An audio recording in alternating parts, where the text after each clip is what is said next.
but I'm going to speak about how you must be spiritual. Once you engage in wanting to fulfill destiny, you can't afford to be carnal. You can't.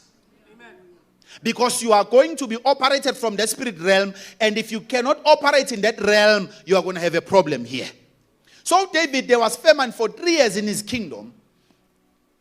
And during the 2nd year, he went to the Lord and inquired, Lord, I'm giving, I'm tithing. Why is this calamity befallen me?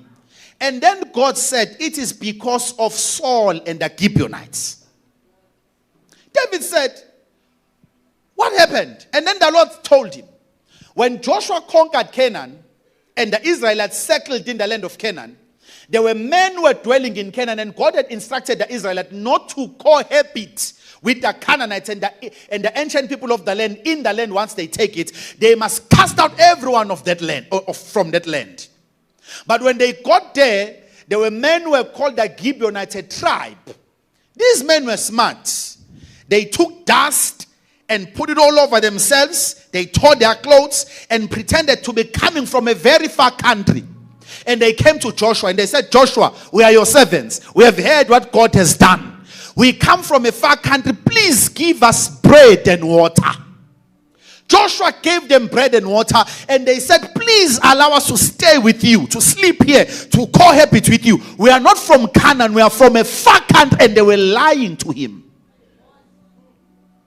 And Joshua said, no problem, you can stay. Because part of the law of Moses says you must entertain the foreigner and share with them what is rightfully yours.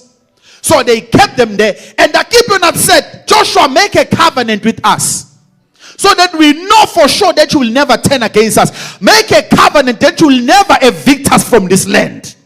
Joshua said, before God as I stand, I make a covenant with you. I'll never evict you from this land. And they said, voila, Joshua, we are Gibeonites. We are originally from here. When Joshua wanted to kill them, they said, you can't kill us anymore. You've already made a covenant with us. So they understood the legalities of the God of Israel in the spirit realm. Which when you deal with the spirit realm and that God, you must have a legal right. Even if the person is powerful, but if you have a legal ground, will overpower them. So the spirit realm is a legal realm.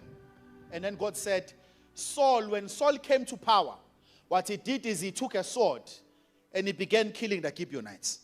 Because he was a man void of understanding.